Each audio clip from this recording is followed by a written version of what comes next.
हाय दोस्तों, मैं इंजीनियर सोनू। मैंने आपको बिल्डिंग कंस्ट्रक्शन में 8 चैप्टर कंप्लीट करा दिए थे। जो 16 में लेक्चर्स है वो कंप्लीट हो गए थे। उसमें 8 चैप्टर, ठीक है। अपना ये 17 में लेक्चर है और 17 में लेक्चर में अपने नवा नवा चैप्टर स्टार्ट कर लेते हैं। और इस चैप्टर का जो नाम है CDM, सीढ़ी कक्ष। तो आप ये चीज़ आना चाहिए, बहुत ज़्यादा इंपॉर्टेंट है। क्योंकि जब कभी भी आप कहीं भी साइड पर या कह सकते हो कभी घर पे जाओगे कहीं ये भी, तो ठीक है, तो उसमें क्या होता है, तो जीना होता है। तो जीने पे क्या होता है, ये टेक्निकल टर्म होती है, आपको ये याद होनी चाहिए क्योंकि बहुत ज़्यादा इंपॉर्टेंट होती हैं ये। क्योंकि कोई भी आपसे ये पूछ लेगा, क्योंकि डिप्लोमा होल्डर हो आप, तो कोई भी आपसे ये पूछ लेगा, अच्छा तुमने डिप्लोमा किया है सिविल से, तो इसको इंग्लिश में क्या कहते हैं, इसको सॉरी इसको इंग्लिश टेक्निकल वर्ड में क्या कहते हैं। तो ये चीज़ें आपको आना ज़रूरी है, ठीक है। तो चलिए बिना देरी करते हुए स्टार्ट करते हैं। सीढ़ी, सोपान या जीना, स्टेयर, यानी कि नीचे के तल से ऊपरी तल तक पहुंचने या उतरने के लिए की गई व्यवस्था सीढ़ी या सोपान कहलाती है, ठीक है। नीचे के तल से ऊपरी तल तक चढ़ने उतरने के लिए बनाई गई पीढ़ियों की सतत श्रृंखला, यानी कि सीढ़ी, सोपान या जीना कहलाती है।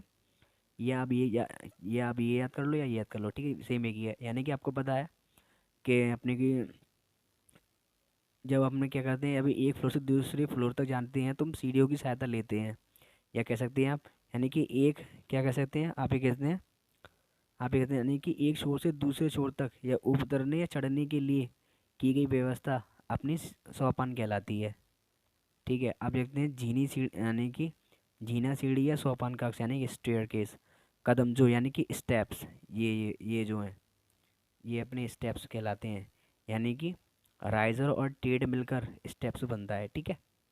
आप देखते हैं कदम जो यानी स्टेप, हस्तधरणी यानी कि हैंड रेल, यानी कि ब्लेस्ट्रेड एवं चौकी, लैंडिंग यानी इससे घिरा क्षेत्र जिसमें सीढ़ी की यानी उड़ाने या पंक्ति या फ्लाइट भी शामिल होती हैं, सीढ़ी कक्ष कहलाते हैं। यानी कि सीढ़ी या जीने में प्रयोग होने वाले शब्द यानी टर्म यूज इन स्टेयर, यानी कि ये आपको याद करना बहुत ज़्यादा इंपॉर्टेंट है, ये आता भी है एग्जाम में।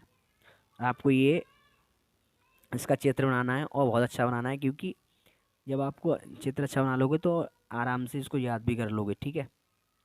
अब ये क्या है अपनी, ये गोइंग है, ये अपना राइजर है, ये अपना ट्रेड है।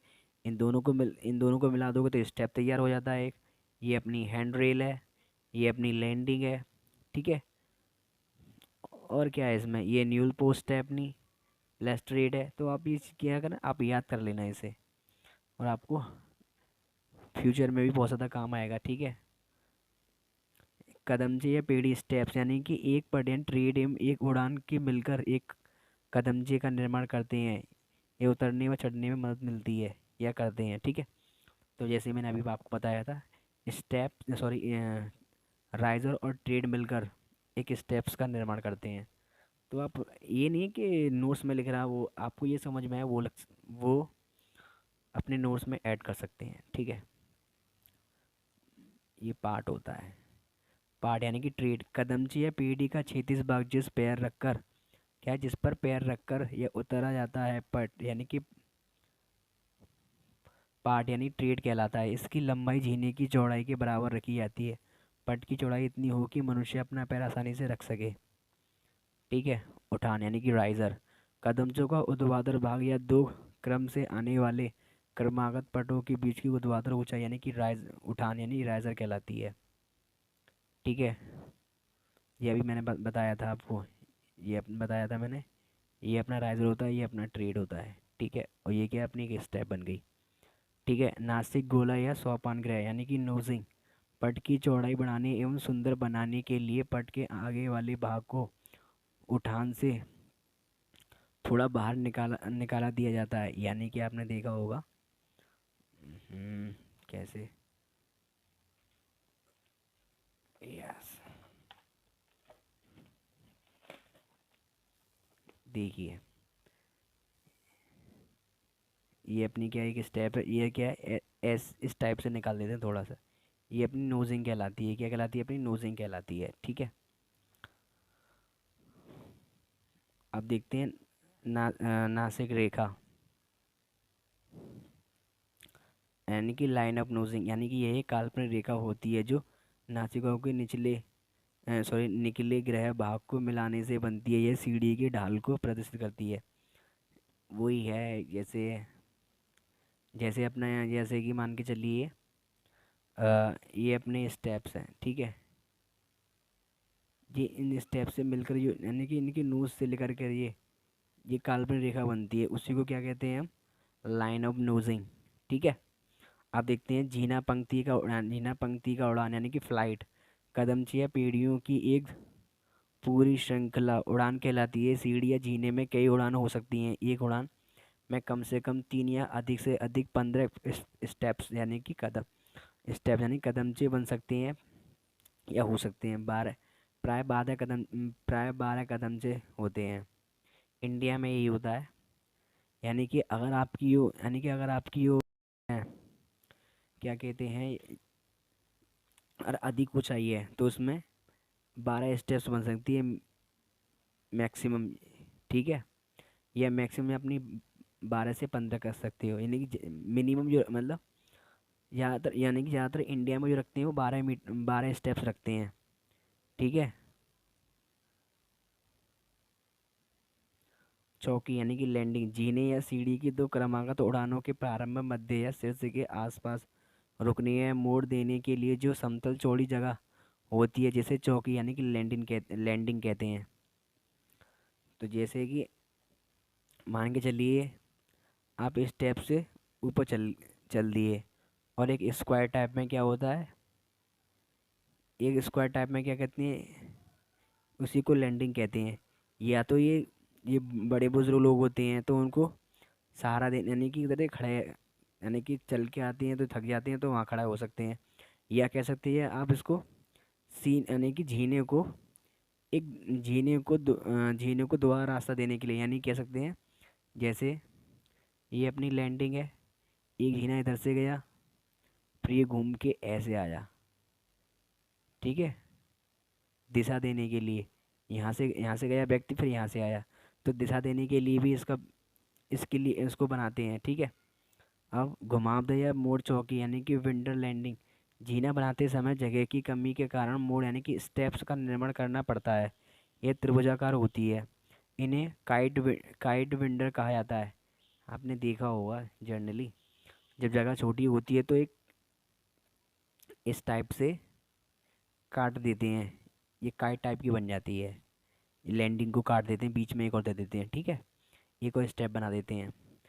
आबंधक यानी कि स्ट्रिंगर यानी कदमचों को आधार प्रदान करने के लिए पीछे के भाग में जो ढालूदार या धरन स्लैब डाली जाती है उससे आबद स्ट्रिंजर कहा जाता है। जैसे इस पर टिका यानी कि ये अपने क्या है, ये अपने स्टेप्स हैं। यार कहीं रुक जाओ,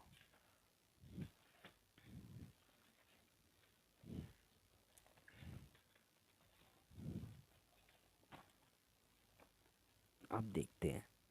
देखिए ये क्या है, अपने स्टेप्स हैं ये, ठीक है। और ये क्या है, अपनी एक स्लैब है, ये स्लैब है, कंक्रीट की स्लैब है ये।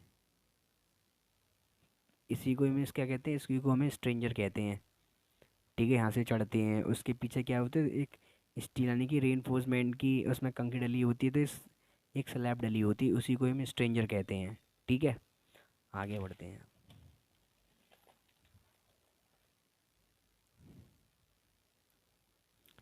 10वां है निबद्ध ऊंचाई या शीर्षांतर यानी कि हेडरोम, कदमचों की नासिका रेखा तथा सीढ़ी छत या सीढ़ी के ऊपर पंक्ति के अंधस्थल के बीच की शुद्ध ऊर्ध्वाधर ऊंचाई शीर्षांतर कहलाती है। इसे 2 मीटर से कम नहीं होना चाहिए।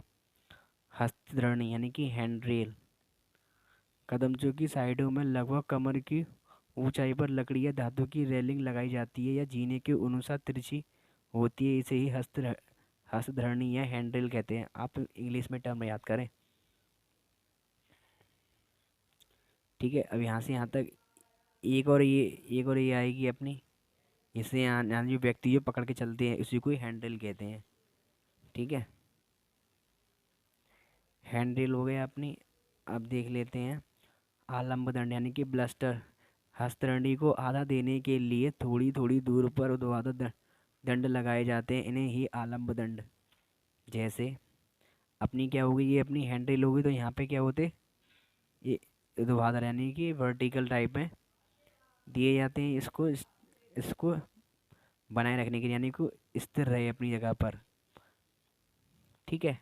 आप क्या करोगे, आप गूगल पर सर्च कर लेना। ठीक है, तो आपको सारी चीज़ें मिल जाएंगी। ठीक है। आला मापदंड हो गया, सीढ़ी स्तंभ यानी कि न्यूल पोस्ट, उड़ान के आरंभ में अंत में हस्तधरणी को आदर प्रदान करने के लिए लगाए गए ध्रुवाधर स्तंभ सीढ़ी स्तंभ कहलाते हैं। कटहरा यानी कि ब्लस्टरेड, हस्तधरणी आला मापदंड एवं सीढ़ी धर्म से घेरा क्षेत्रफल कटहरा कहलाता है। आपको इंग्लिश में याद करनी है। ठीक है।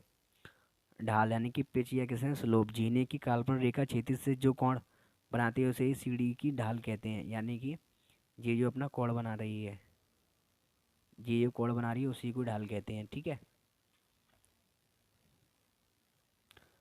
गमन या पग रेखा यानी कि वॉकिंग लाइन, ये एक काल्पनिक रेखा होती है जो दीवार या हथेली से 45 सेंटीमीटर दूरी पर चलती है, इसे ही गमन या पग रेखा कहते हैं। अच्छे जीने या सीढ़ी की आवश्यकता है, requirement of a good stair, स्थिति लोकेशन, भवन में जीने को ऐसी जगह स्थापित करना या बनाना चाहिए कि भवन में मौजूद किसी भी कमरे की एकांत प्राइवेसी भंग ना हो, बिना रुके टोक उस तक आसानी से पहुंचा जा सके। ठीक है। यानी कि ऐसा जीना नहीं होना चाहिए कि हम जा रहे हैं तो अपने दूसरे कमरे में जो कोई कुछ कर रहा है तो उसको कोई प्रॉब्लम हो। ठीक है। इस टाइप से नहीं होना चाहिए। जीने की चौड़ाई, विड्थ ऑफ स्टेयर, जीने की चौड़ाई इतनी होनी चाहिए कि विपरीत दिशा से आ रहे व्यक्ति आसानी से उतर सके एवं चढ़ सके। आवासीय भवनों में 75 से 85 सेंटीमीटर, सार्वजनिक भवनों में 1.10 मीटर से 1.2 मीटर का होना चाहिए। यानी कि उसकी चौड़ाई इतनी होनी चाहिए कि सामने से आने वाला व्यक्ति और जाने वाला व्यक्ति, यानी कि अब हम जा रहे हैं, वो कोई उतर रहा है। ठीक है, तो इतनी जगह होनी चाहिए कि आसानी से निकल सकें। उठान यानी कि राइजर, व्यावसायिक भवनों में 20 सेंटीमीटर, सार्वजनिक भवनों में 18 सेंटीमीटर का रखा जाता है। यानी क्या रखा जाता है, राइजर। परंतु अस्पताल, रेलवे स्टेशन क्या है अपना उपरग्राही पुलों में 15 सेंटीमीटर रखी जाती है, यानी कि राइजर की जो हाइट रखी जाती है। ठीक है। उठान जितना कम होगा उतना ही स्थान घेरेगी और लागत अधिक आएगी। ठीक है। पट यानी कि पार्ट बोलते हैं इसे। ट्रेड यानी कि पार्ट की चौड़ाई इतनी अवश्य होनी चाहिए कि मनुष्य का पैर पूरा और आसानी से आ जाए। व्यावसायिक भवनों में 22 सेंटीमीटर तथा सार्वजनिक भवनों में 27 सेंटीमीटर या 30 सेंटीमीटर रखी जा सकती है। उठान पार्ट उठान या पार्ट अनुपात, राइजर ट्रेड रेशियो, यानी कि यह इस प्रकार लेती हैं कि व्यक्ति को चढ़ने उतरने में वक्त कम महसूस हो थकान न महसूस हो। उठान प्लस पार्ट 40 से 45 सेंटीमीटर, उठान इंटू पार्ट 375 से 450 सेंटीमीटर स्क्वायर, 2 इंटू उठान प्लस पार्ट 55 से 65। ठीक है। ढाल यानी कि पिच, ये आपको बता दिया था शायद मैंने। जीने की ढाल 20 से 40 डिग्री के मध्य रखी जाती है। अधिक ढाल से गिरने का डर रहता है और थकान भी ज़्यादा हो जाती है, और कम ढाल से सीढ़ी की लंबाई बढ़ जाती है। ठीक है। चौकी यानी कि लैंडिंग, चौकी की चौड़ाई जीने की चौड़ाई के बराबर या इससे अधिक होनी चाहिए। ठीक है। हस्तरण यानी कि हैंडल, इसकी ऊपरी सतह चिकनी एवं समतल होनी चाहिए, जिससे चलते उतरने यानी जिससे चलते उतरते समय हाथ में चोट ना लगे। इसकी ऊंचाई 80 से 90 सेंटीमीटर रखी जा सकती है। जीने का वर्गीकरण, क्लासिफिकेशन ऑफ स्टेयर्स, आकार के अनुसार और निर्माण सामग्री के अनुसार। ठीक है। आगे देखते हैं। देखिए दोस्तों, आकार के अनुसार यानी जीने का आकार भवन के अंदर उपलब्ध जगह के अनुसार होना चाहिए। आकार के आधार पर निम्न प्रकार के जीने बनाए जाते हैं। पहला है साधारण या सीधा जीना। ठीक है। दूसरा है समकोण मोड़ जीना। ठीक है। कुत्ता टांग, यानी ये बहुत इंपॉर्टेंट है अपना, इम्पोर्टेंट है कुत्ता टांग यानी प्रतिवर्ती जीना, डॉग लेग स्टेयर। चौथा है अपना खुला कूपक जीना, ये भी इम्पोर्टेंट है। ज्यामितीय जीना, ये भी इम्पोर्टेंट है अपना। गोल या वर्तुलाकार जीना, सर्कुलर स्टेयर। द्विशाखी या द्विपाखी जीना। ठीक है, ये भी अपना इम्पोर्टेंट है। तो इसकी बात कर लेते हैं साधारण। साधारण या सीधा जीना, यानी कि स्ट्रेट स्ट्रेट फ्लाइट स्टेयर, जब एक तल से दूसरे तल तक बिना मोड़ दिए सीधी पंक्ति में सभी कदमचे बनाए जाते हैं तो इसे सीधा जीना कहते हैं। यदि कदमचे की संख्या 12 से अधिक हो तो उड़ान बना देना चाहिए। यानी कि अब यहाँ से जैसे कि ऊपर चढ़े तो अपने एक फ़्लाइट दे दी, यानी कि क्या कह सकते हैं, लैंडिंग दे दी। लैंडिंग देने के बाद फिर इधर चढ़ते हैं तो क्या होते हैं, तो फ़्लाइट बन जाती है। एक यहाँ बनी फ़्लाइट, एक यहाँ बनी। जैसे सपोज़ ये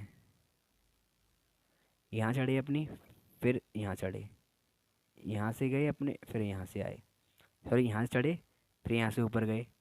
तो क्या यहाँ पे लैंडिंग होगी, एक फ़्लाइट एक दो फ्लाइट होगी ना, फ़्लाइट फ़्लाइट में कन्वर्ट कर दिया। ठीक है, इसके बीच चौकी का निर्माण भी किया जाता है। इसे बनाना सरल है, ये सस्ता भी पड़ता है, ये एक मंजिल भवन के लिए उचित होता है। ठीक है, इसे ये सारा जीना क्या होता है, सीधा होता है। ये इसका डायग्राम है, बना लेना। ये इसका एलिवेशन है जो ऊपर से आप देखोगे, टॉप से देखोगे। ठीक है, समकोण मोड़ जीना यानी क्वार्टर टर्न स्टेयर, इस जीने का निर्माण दो उड़ानों में किया जाता है। ये दोनों उड़ानें एक दूसरे में समकोण पर मिलती हैं। जगह कम होने पर चौकी की जगह पर मोड़ पीढ़ियों का भी निर्माण किया जा सकता है। उड़ान, दोनों उड़ानों के बीच में आधी चौकी बनाई जाती है। ये इसका चित्र है। ठीक है, आप बना लेना और देखिए। ठीक है, ये आपका क्या प्लान है, ऊपर से देखोगे तो आप। ठीक है, तो आज के लिए इतने रखते हैं। आई होप आपको वीडियो हेल्पफुल लगी होगी। और आपको वीडियो थोड़ी सी भी हेल्पफुल लगती है तो आप वीडियो को लाइक एंड शेयर कर सकते हैं। ठीक है, और इसकी पीडीएफ आपको टेलीग्राम पर मिल जाएगी। ठीक है, तो आज के लिए इतने रखते हैं। थैंक यू एंड जय हिंद।